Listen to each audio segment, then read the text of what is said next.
નમસ્કાર નમસ્કાર નમસ્કાર વાલા વાલા વિદ્યાર્થીઓ, સ્વાગત છે આપ સર્વ વિદ્યાર્થીઓનું તમારી પોતાની યુટ્યુબ ચેનલ એટલે કે ઓશન કોચિંગ ક્લાસીસમાં. હું નિકુંજ બાથાણી ફરી એકવાર હાર્દિક સ્વાગત કરું છું. વિદ્યાર્થી મિત્રો, વિકાસ પરીક્ષા લક્ષી અસાઇનમેન્ટના સોલ્યુશન્સ ચાલી રહ્યા છે ધોરણ 10ના, જેની અંદર ગણિત, સમાજ, વિજ્ઞાન, અંગ્રેજી તમામ વિષયના સોલ્યુશન્સ મૂકવામાં આવે છે. ગુજરાતીના પણ સોલ્યુશન્સ મૂકવામાં આવી રહ્યા છે. ફટાફટ જો વિડીયો જોવાના બાકી હોય લિંક નીચે ડિસ્ક્રિપ્શનમાં આપવામાં આવેલી છે, ત્યાં જઈને તમે તેને જોઈ શકો છો. તો વિદ્યાર્થીઓ, આજે પ્રથમ પરીક્ષા માટે નવનીત કંપની દ્વારા તૈયાર કરવામાં આવેલું વિકાસ પરીક્ષા લક્ષ્ય અસાઇનમેન્ટ તમારા માટે કેટલું મહત્વપૂર્ણ છે તમે ઓલરેડી જાણો જ છો. નાના હતા ત્યારથી આ જ અભ્યાસ કરતા આવ્યા છો. જ્યારે પરીક્ષા આવે ત્યારે તો મારે તમને કહેવાની જરૂર નથી. અને આજે વિકાસ પરીક્ષા લક્ષ્ય અસાઇનમેન્ટ છે તેની અંદર આપણે શું જોવાના છીએ આજના વિડીયોમાં, તો કે ધોરણ 10 સામાજિક વિજ્ઞાન વિષય વિભાગ સી અને પ્રકરણ નંબર 11 નું સોલ્યુશન. તો વિકાસ પરીક્ષા લક્ષ્ય અસાઇનમેન્ટ જે છે તમારું, તેને તમે ઘર બેઠા મંગાવી શકો છો. અહીંયા તમને કોન્ટેક્ટ નંબર આપવામાં આવેલો છે 6354827383. તેના પર સંપર્ક કરીને તમે તેને મંગાવી લેજો, અથવા તો નીચે ડિસ્ક્રિપ્શનની અંદર લિંક આપવામાં આવેલી છે, ત્યાંથી તમે તમારી જાતે પણ ઓર્ડર કરી શકો છો. આગળ જોઈએ ચેપ્ટર નંબર 11. પહેલો સવાલ છે કે વૃષ્ટિય જળ સંચય વિશેની માહિતી આપો. તો અહીંયા જુઓ, જવાબ આપણને આપેલો છે કે ભૂમિગત જળનો જથ્થો વધારવા માટે વૃષ્ટિય જળ સંચય કરવો જરૂરી છે. વૃષ્ટિય જળ એટલે કે વરસાદી પાણીનો સંગ્રહ. શું છે? વૃષ્ટિ એટલે કે વરસાદી પાણીનો સંગ્રહ કરવો શું છે? જરૂરી છે. આ પ્રવૃત્તિમાં શું કરવામાં આવે છે? તો કે કુવા, બંધારા, ખેત તલાવડી વગેરેના નિર્માણ દ્વારા વરસાદના પાણીને એકઠું કરવામાં આવે છે.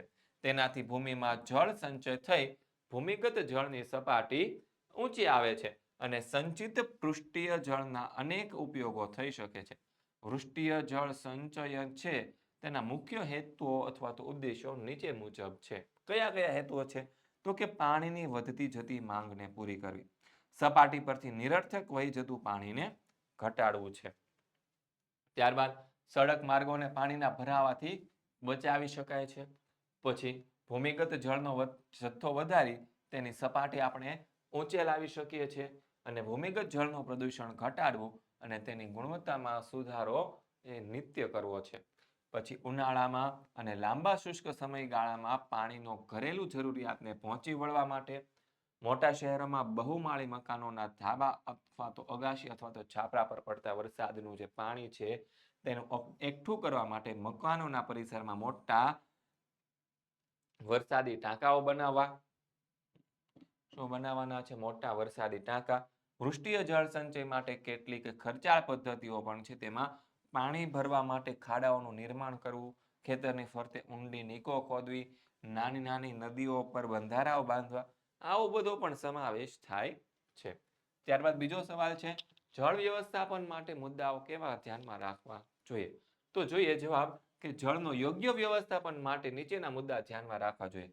પેલું તો છે બગીચાના છોડને પાણી પાવા માટે, વાહનો ધોવા માટે, નહાવા ધોવા માટે, શૌચાલયોમાં તથા વોશ બેસિનોમાં સાદું પાણી કરકસરપૂર્વક વાપરવું જોઈએ. આ માટે વિવિધ પ્રક્રિયાથી આપણે શુદ્ધ કરેલું પાણી વાપરવું બરાબર છે નહીં.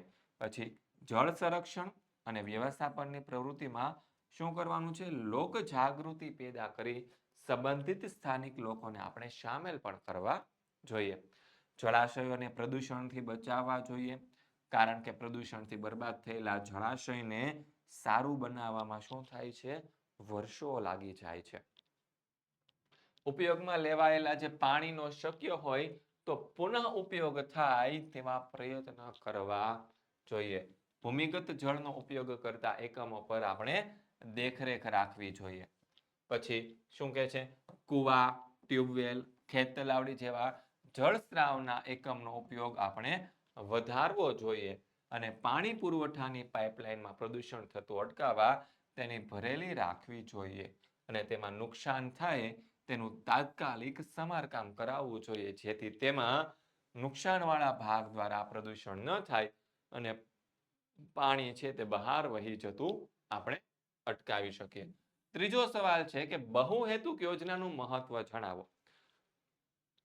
તો નદીઓ પર બંધ બાંધી મોટા જળાશયો બનાવવા અને તેના પાણીનો ઉપયોગ સિંચાઈ, જળ વિદ્યુત ઉત્પાદનમાં, પૂર નિયંત્રણમાં, જમીન ધોવાણનું નિયંત્રણ કરવામાં, આંતરિક પરિવહનમાં, મત્સ્ય ઉદ્યોગમાં, મનોરંજન વગેરે હેતુઓ માટે કરવાની યોજનાને બહુહેતુક યોજનાઓ કહેવામાં આવે છે.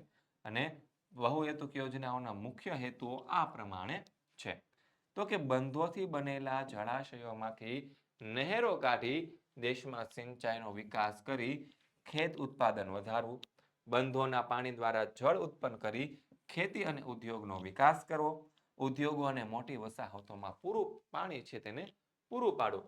પછી નદીઓમાં આવતા વિનાશક પૂરને અંકુશમાં લઈ નદી કાંઠાના જમીનના ધોવાણને શું છે અટકાવવું તથા પૂરથી થતી તારાજીને આપણે રોકી શકીએ છીએ.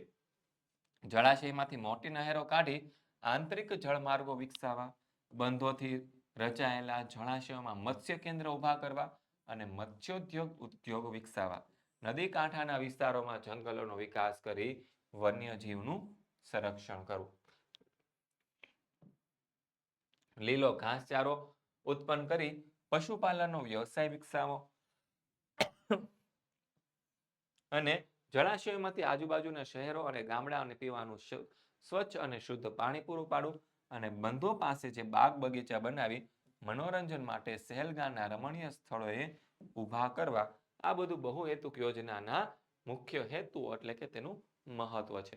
તો વિદ્યાર્થી મિત્રો, આવા જ એક નવા વિડીયો સોલ્યુશન સાથે આપણે ફરી મળવાના છીએ. ત્યાં સુધી દરેક વિદ્યાર્થી મિત્રોને જય હિન્દ, જય ભારત.